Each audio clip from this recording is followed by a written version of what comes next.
Hello students, आज हम पढ़ेंगे सेल डिवीज़न के बारे में, जो कि हमारा 11th में भी इम्पोर्टेंट है और साथ ही नीट के पॉइंट ऑफ व्यू से भी ये बहुत ही इम्पोर्टेंट टॉपिक है। So let's start.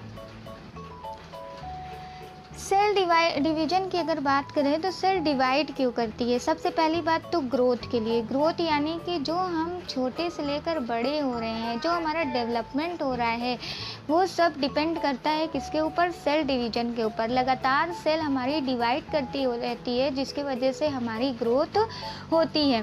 Repair and replacement dead cells means होता क्या है कि हमारी बॉडी से time to time dead cell remove होती रहती है और उसके जगह पर नई सेल बनती रहती है। इसके अलावा कभी कभी क्या होता है कि घाव हो जाता है, चोट लग जाती है, तो उस घाव को भरने के लिए भी सेल जो है वो डिवाइड करती है और डिवाइड करके न्यू सेल का फॉर्मेशन करती है। नेक्स्ट, एसेक्सुअल रिप्रोडक्शन में भी cell division main role play करता है। ओके, अब सेल जो होती है वो डिवाइड करने से पहले खुद को प्रिपेयर करती है और प्रिपेयर करने के लिए उसको क्या करना होता है? रॉ मटेरियल कलेक्ट करना होता है। तो हम सेल डिवीजन से पहले सेल साइकिल पढ़ेंगे। सेल साइकिल में होता क्या है बताया जाएगा आप लोगों को कि कौन कौन सी फेजेस होती हैं जिसमें सेल खुद को किस तरह से प्रिपेयर करती है डिवाइड करने के लिए। ओके, इस डायग्राम में आप लोगों को दिख रहा है। सबसे पहले G1 फेज होती है। ओके, G1 फेज, ये जो G1 फेज होती है इसमें क्या होता है? सेल रॉ मटेरियल कलेक्ट करती है, लाइक न्यूक्लियोटाइड के फॉर्मेशन के लिए, प्रोटीन सिंथेसिस के लिए, अमीनो एसिड का कलेक्शन, वो सब कहाँ होता है? G1 फेज में होता है। अब G1 फेज से S फेज में सेल जाती है, लेकिन यहाँ पर दो ऑप्शन होते हैं इसके पास। अगर G1 फेज में कुछ चेक पॉइंट्स होते हैं, वो चेक करते हैं, अगर सही तरीके से रॉ मटेरियल नहीं कलेक्ट हो पाते हैं तो सेल क्या होती है? नॉन डिवाइडिंग फेज में चली जाती है, यानी G0 फेज में चली जाती है, वो सेल डिवाइड नहीं करेगी। ओके, और अगर G1 फेज में सभी रॉ मटेरियल सही तरीके से कलेक्ट हो गए हैं, तभी वो आगे की फेज S फेज यानी सिंथेसिस फेज में जाती है। सिंथेसिस फेज में क्या होता है? सिंथेसिस फेज में जो रॉ मटेरियल कलेक्ट हुए हैं अब वो सिंथेसाइज करना स्टार्ट कर देते हैं। मीन्स न्यूक्लिक एसिड जो है, न्यूक्लियोटाइड्स का फॉर्मेशन होगा, उसके थ्रू होता क्या है कि जो डीएनए के क्रोमेटिड है वो डुप्लीकेट करना स्टार्ट कर देते हैं। इसके अलावा इसमें क्या होता है? हिस्टोन प्रोटीन की सिंथेसिस होती है। ओके, नेक्स्ट है G2 फेज। G2 फेज में क्या होता है? सेल ये देखती है कि जो S फेज से जो भी डीएनए का रेप्लिकेशन हुआ है, जो भी सिंथेसिस हुआ है, उसमें किसी तरह की कमी तो नहीं है। अगर कुछ भी कमी होती है तो वो G2 फेज उस कमी को पूरा करती है। नेक्स्ट फेज होती है माइटोसिस या M फेज, और M फेज या माइटोसिस फेज में ही सेल जो होती है वो एक से दो डॉटर सेल में डिवाइड होती है और इसमें कई सारी सब फेजेस होती हैं, हम लोग पढ़ेंगे आगे। Prophase, metaphase, anaphase, telophase. Okay, चलिए हम लोग इसके बारे में डिस्कस करते हैं। सबसे पहले बात करेंगे what is cell cycle. Cell cycle होती क्या है? Cell cycle is the sequence, एक सीक्वेंस है जिसमें सेल की ग्रोथ होती है और क्या होता है? डिवीजन होता है, मीन्स सेल डिवाइड करती है। और इसमें 3 मेजर फेज होती है। First interphase, second mitosis, mitosis में कैरियोकाइनेसिस आता है और साइटोकाइनेसिस आता है। कैरियोकाइनेसिस में न्यूक्लियस का डिवीजन होता है और साइटोकाइनेसिस में साइटोप्लाज्म का डिवीजन होता है। ओके, कैरियोकाइनेसिस में न्यूक्लियस डिवाइड करेगा और साइटोकाइनेसिस में साइटोप्लाज्म डिवाइड करता है। इंटरफेज क्या होती है? इंटरफेज प्रिपरेटरी फेज होती है, जिसमें सेल खुद को प्रिपेयर करती है सेल डिवीजन के लिए। सेल डिवीजन के थ्रू क्या होता है? एक सेल जो होती है, एक पेरेंट सेल, वो 2 डॉटर सेल में डिवाइड हो जाती है। ओके, इंटरफेस की अगर बात करें तो इंटरफेस जो होती है वो सेल साइकिल का 90% पार्ट होता है, यानी 90% पार्ट सेल डिवीजन का यहीं पर कवर्ड हो जाता है। इसमें 3 फेजेस होती हैं, okay, G1 phase, S phase और G2 फेज।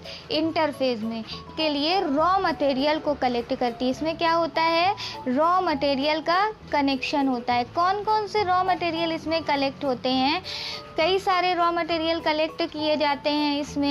लाइक अगर हम लोग बात करें तो डीएनए के सिंथेसिस के लिए न्यूक्लियोटाइड का फॉर्मेशन होता है। डीएनए के सिंथेसिस के लिए न्यूक्लियोटाइड का फॉर्मेशन होता है। प्रोटीन के सिंथेसिस के लिए यहाँ पर कलेक्शन होता है histone protein, amino acid collect करके हिस्टोन प्रोटीन के लिए कलेक्ट की जाती है। और डुप्लीकेशन में क्या होता है कि जो अभी जो डीएनए था वो थ्रेड लाइक था, ओके।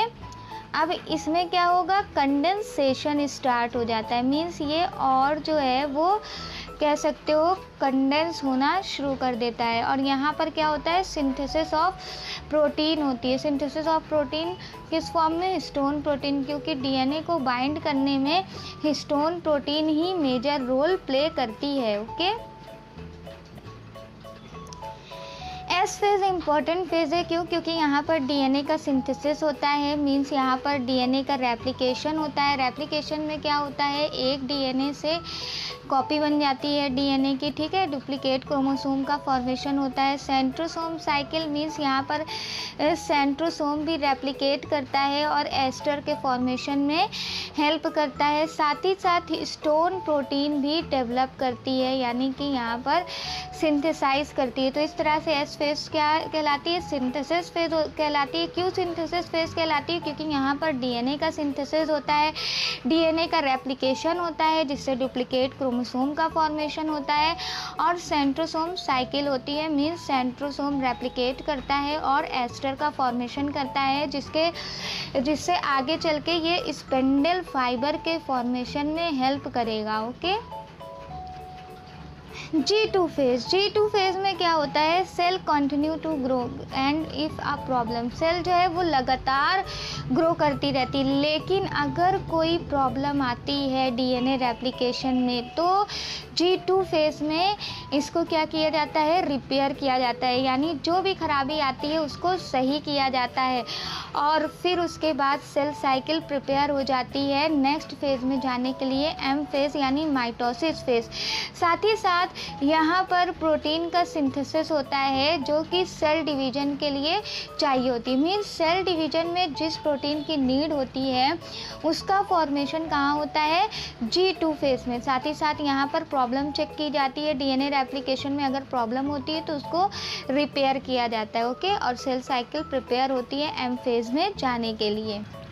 तो सेल साइकिल का 90% जो पार्ट होता है उसमें G1, G2 और S फेज आती है, और 10% पार्ट में इंक्लूड होता है माइटोसिस फेज। माइटोसिस फेज में 2 पार्ट्स होते हैं, एक तो कैरियोकाइनेसिस होता है, दूसरा साइटोकाइनेसिस। कैरियोकाइनेसिस में क्या होता है, न्यूक्लियस का डिवीजन होता है, और साइटोकाइनेसिस में साइटोप्लाज्म का डिवीजन होता है। जो कैरियोकाइनेसिस होती है वो कई सब फेज में डिवाइड होती है, प्रोफेज, प्रोमेटाफेज, मेटाफेज, एनाफेज और टीलोफेज, ठीक है। हम लोग इसको एक एक करके डिस्कस करेंगे। पहले हम लोग एक समरी देख लेते हैं सेल साइकिल की, ओके। सेल साइकिल में सबसे पहले इंटरफेज आती है। इंटरफेज की अगर हम लोग बात करें तो इंटरफेज में 3 फेज होती है, G1, S और G2 फेज। सबसे पहले G1 फेज को डिस्कस करते हैं। इसमें क्या किया जाता है, सेलुलर कंटेंट को कलेक्ट किया जाता है जो कि डीएनए रेप्लिकेशन में हेल्प करती है, उन सारे मटेरियल को कलेक्ट किया जाता है, ओके।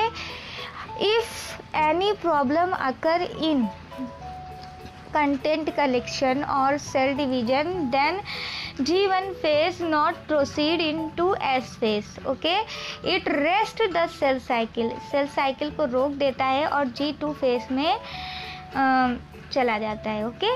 यानी G2 phase में, G0 phase में सेल साइकिल अरेस्ट हो जाती है।